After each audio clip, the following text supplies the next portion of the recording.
This video is brought to you by FishHuntShoot.com. For more and bigger trout, go to FishHuntShoot.com.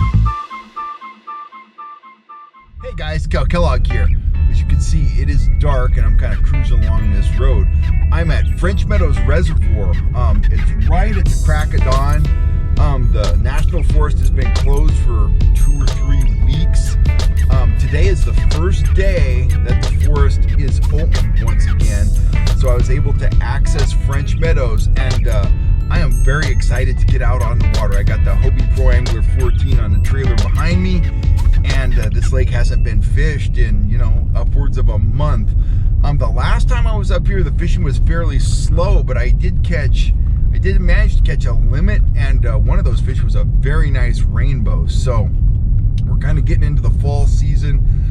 Bit of a cooling trend is underway, and like I say, the lake hasn't been fished in quite some time, so sky's the limit. I'm going to go back around to the back side of the lake where I usually launch. I'm going to dump the kayak at that back launch ramp and get on the troll, and we'll see what happens. But expectations are running high. There's some very big browns in the lake. There's some very nice rainbows, and I'm going to get after them. Okay guys, I am rigged up and ready to drop. I'm still here in the shallows. It's only about 8 feet deep. I'm kind of navigating through all kinds of rocks and stumps here. On my top line, I'm running a black trigger spoon with a little bit of chrome tape on it, and I've rigged up a trolling sinker there. That it feels like it's a little bit over a 1/4 ounce. It might be a 1/2 ounce, something like that. Just enough to get it down a little bit. And then on my lead core rod, I'm going to run at 15 feet. I'm going to run an orange trigger spoon. These spoons are large.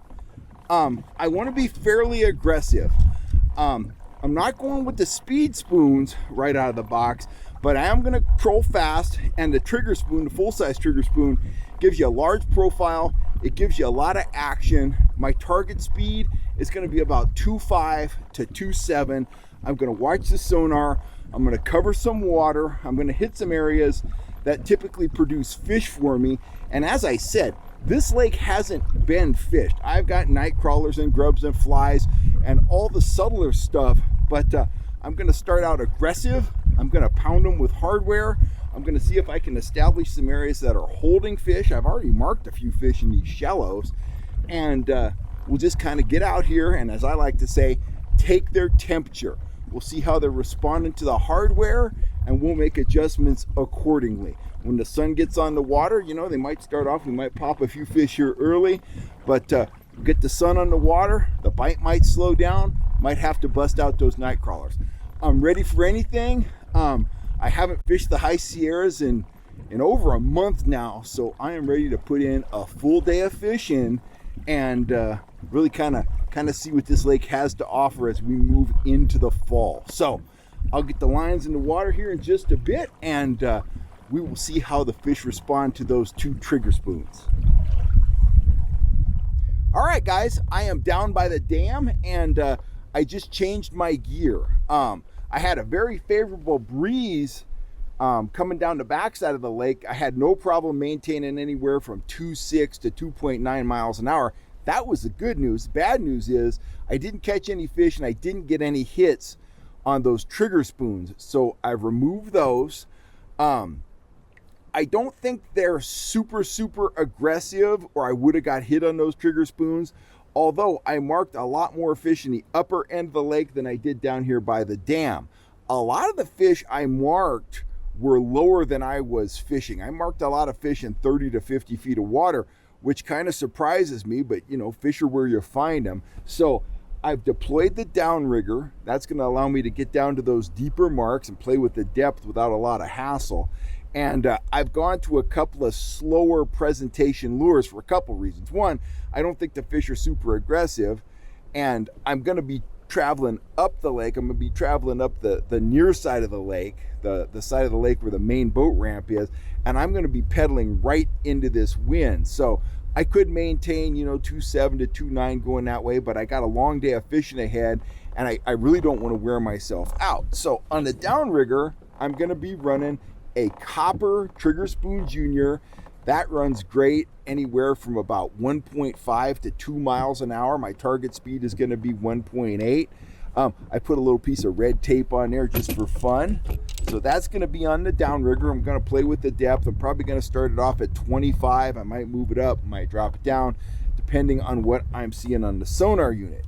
Now, on my lead core, I wanted a big offering out there. I wanted something fairly large that I could present, fairly slowly. And I chose a rainbow trout pattern trolling fly, a number 4 streamer fly. Got that paired with the action disc. And that's going to work great anywhere all the way from like 1.2 up to 2.2 miles an hour. So got a lot of confidence in that fly. The large trout up here do feed on small rainbows, so that's the right pattern. I'm going to run this down 15, 18 feet, something like that. Like I say, this is my big fish presentation. I'm relying on that trigger spoon junior to produce the most strikes, produce some rainbows and stuff like that. Now we'll see if I'm right.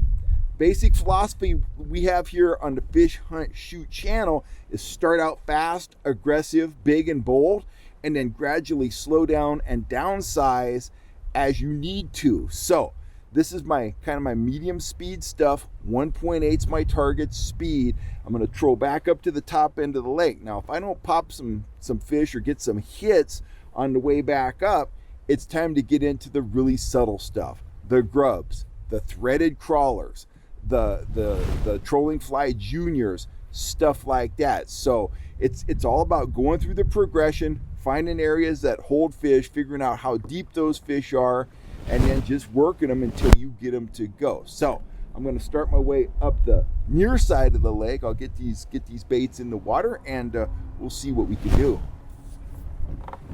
Maybe that's got something to do with the lack of hits this morning. I don't believe in that old superstition, but just the same, I am going to eat this banana and dispose of the peel, and we'll see if the fishing turns around. You never know. Fishermen, we're superstitious, and sometimes when you're not getting hit, you'll even go to superstitions you don't really believe in, just hoping to get something to go. So we'll see what happens. Tell me what you think down in the comments. Okay, that last combination, it didn't really pay off. I got one hit on the copper trigger spoon junior down about 30 feet, but the fish didn't stick. Nothing hit that rainbow pattern trolling fly, and I don't know if that's because they didn't like the fly or I wasn't getting down deep enough. But I've swapped out to a trolling fly junior on my lead core rig, and I'm going to run that about 25 feet deep. I'm going to scope it back well behind the kayak and get it down in the column. And then I've broken out the natural bait for the downrigger rod, and what I'm running is about probably a 40-inch leader of 8-pound test fluoro down to a night crawler, old reliable, on a slow death hook. And I am running one of my Fisheye Pro Series Dodgers, the 4-inch model, just silver on silver. It's got some of that moon crackle tape on the back, got a couple eyes on it. Pretty simple deal.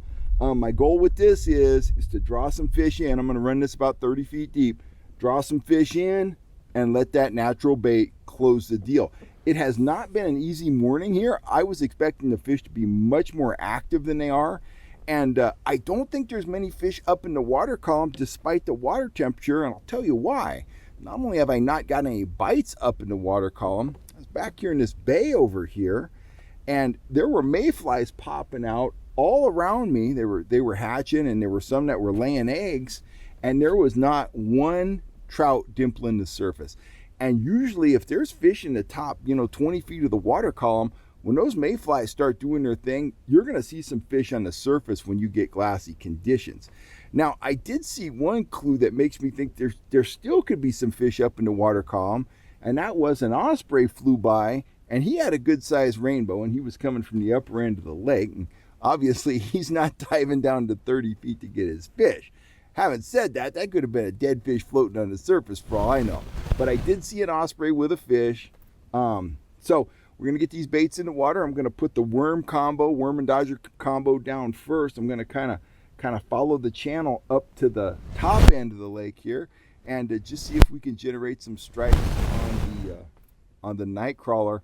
And if something comes on that trolling fly junior, that junior trolling fly there, that's going to be a bonus. My number one rod definitely is a downrigger rod right now. So we'll get that one in the water first, then I'll scope out that lead core. And fingers crossed, we're going to be yelling fish on. We'll see. The banana's gone, so I got that going for me. But beyond that, we'll just see if they're in a mind to cooperate. So here we go.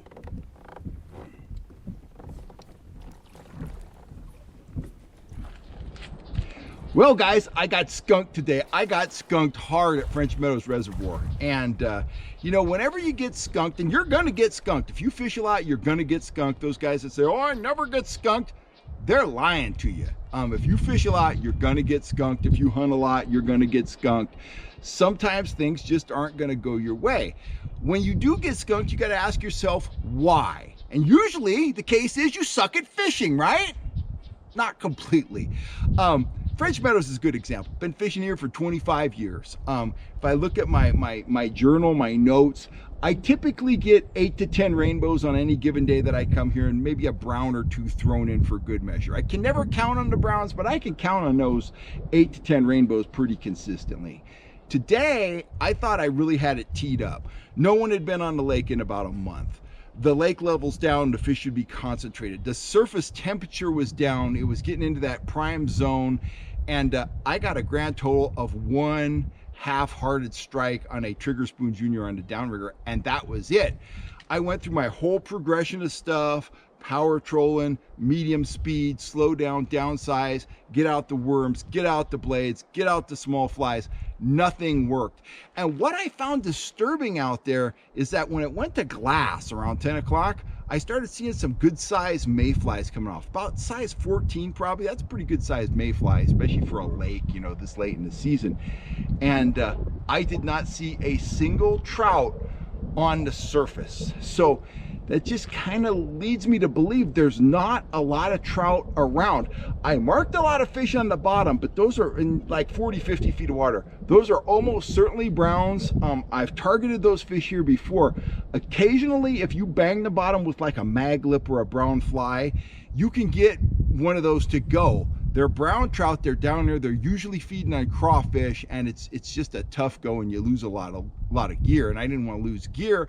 And you know, the lake is typically full of rainbows, and I thought I'm going to get rainbows, and I kept trying and kept trying and kept trying, and it just wasn't happening. So, you know, you don't want to let a bad day on the water shake your confidence. You don't want to ruminate on it, but you want to think about what went on, you know, what maybe you could have done differently. What did you do right? And why didn't you catch fish? And today I am absolutely stumped. But when I was loading up the kayak, I thought about my last 5 trips up here, and they've been pretty lackluster over, say, the past 2 months. One trip stands out, I got 2 fish. One trip I got 1 fish. My last trip I got 5 fish. I got 4 dinks, and I also got the biggest rainbow I'd ever caught here. Having said that, it's not Elminor. There's not 10-pound rainbows here, so I'm not really willing to come out here and fish for 1 strike. So where does that leave me? I'm confident in my approach. I'm confident in my progression today. I should have caught fish. I don't know why I didn't. I suspect that the rainbow numbers may be down in the lake, or maybe it was just my unlucky day and they just weren't feeding. I don't know. But when I you know, combine this trip with the other 4 trips, it's just not looking that positive. And I will absolutely be back to French Meadows. I love it up here. I'm not getting divorced, but I think I got a separation in my future, because I just want to wait until there's a significant change. I might be back up here in October. I might not be back up here until next spring. I'm not sure. There's a lot of other options for me to fish that are far better than French Meadows, especially right now. It just seems like it's really, really tough. If you head up here in your boat, I got a couple tips for you, or your kayak, but particularly your boat. Both boat ramps are out of the water, and down at the water line, it's kind of muddy. So I had to kind of tiptoe around. I had no problem with the kayak. I should have brought my wheels, didn't bring my wheels. So I ended up having to drag the kayak, you know, 20 yards across the mud and then onto some gravel. Got down there, got it on the trailer. I had some problems with the wheels in the Suburban spinning, but I put it into 4-wheel drive and it was a piece of cake. So something to think about. The other boat ramp, I'm at the back boat ramp right now. The other boat ramp is very similar. It's also, you know, the water's below the concrete. And I saw something today that I'd never seen before. Of course, I never fished here when the lake is this low. And I'll try to kind of explain where this is.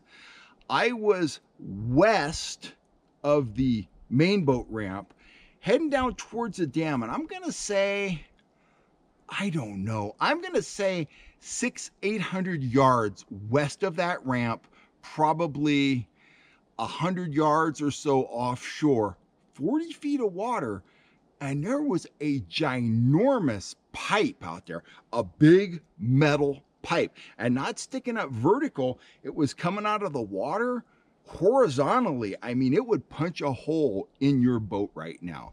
And when I first saw it, I thought, that's a floating piece of wood. But as I got closer and closer, it was clearly a big, heavy gauge, probably 3-inch piece of pipe. It was all rusty. Don't know what's going on with that. But if you do come up here in a power boat and you're out there in your little car topper or whatever, keep your eyes open, because that thing could absolutely ruin your day. That thing could probably kill you if you hit it going fast and you hit it just right. Also on the upper end of the lake, there are a lot of submerged rocks out there that are like that far under the surface, that far under the surface. So bottom line is, if you got a big boat, I wouldn't come here. If you got a car top or something like that, you get down to the water, get it in the water.